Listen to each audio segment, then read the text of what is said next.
Pat Robertson decided to talk to us about video games, and also he wanted to let us know that if you and I think about committing a sin, whatever goes on in our minds, that's exactly the same as if we really committed the sin.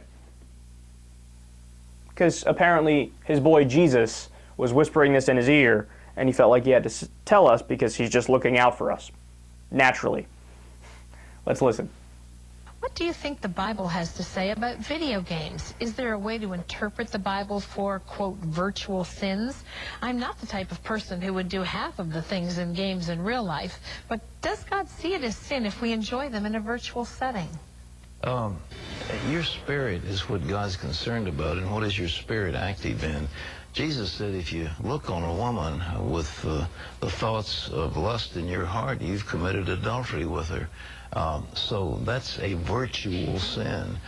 If you have on those games, I've never played a video game. I hate to tell you, that shows my age maybe, but have you ever played one? Yeah, I'm terrible at it. Oh, you're terrible at it? Yeah. It's really a hand-eye thing, but well, I mean, shooting and things like that, but I think maim killing, grand theft auto, some of those, they get pretty bizarre.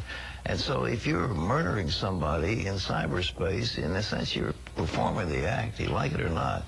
Here's the danger of this stuff, and it has to do with television, books, everything. You lose your sensitivity to God. Oh, Grandpa Pat. I mean, this is one of those stories, of course it's absurd and ridiculous, but you kind of want to put your arm around him and go, oh, Grandpa. Oh, he's crazy. Hey, somebody change his Depends, it smells in here. I mean, he's actually saying, committing a crime, in a video game is a virtual sin, and in a sense, you're performing the act. Right, in the sense that you're not actually performing the act, sure. But I mean, think about that. So if that's true, that killing somebody in a video game is the same as killing somebody in real life, I would be spending 7 life terms in prison. I'd be life in prison without the possibility of parole, or I might get the death penalty. Because I don't even play video games a lot, but I've killed over 1,000 people in video games over my lifetime. And I got news for you, Pat. 95% of men under the age of 30 will be in prison alongside me, because apparently we're worse than some of the worst serial killers of all time, because none of them killed over 1,000 people. No, it's silly, and it doesn't even really merit a response from us, but the important point here is the thing that he said at the end, and that's why I wanted to discuss this, because it always diverts back to the same point with Pat Robertson. Anything you're doing that is not fully devoted to God or Jesus or the Bible or me and our show, well, you're committing a sin, and you're going to have to reevaluate and focus more on Jesus and God and the Bible.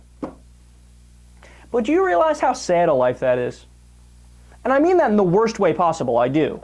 Because here you are blessed with this, blessed, ironic I use that word, but you have life, right?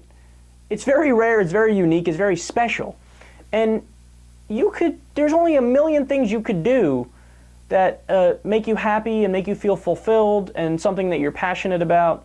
Whether it's something like a cheap thrill, like eating some ice cream or playing a video game or whatever it is, but it's something real, it's tangible, it's on this planet, and it gives you a real feeling of happiness or joy or a cheap thrill or whatever the case is.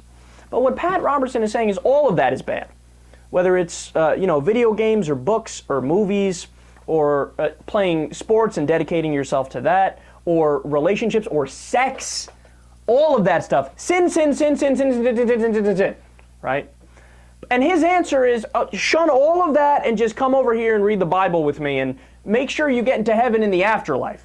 So sacrifice everything on this planet to get to something that we don't even know exists and is coming from a book that was written thousands of years ago and is full of falsehoods.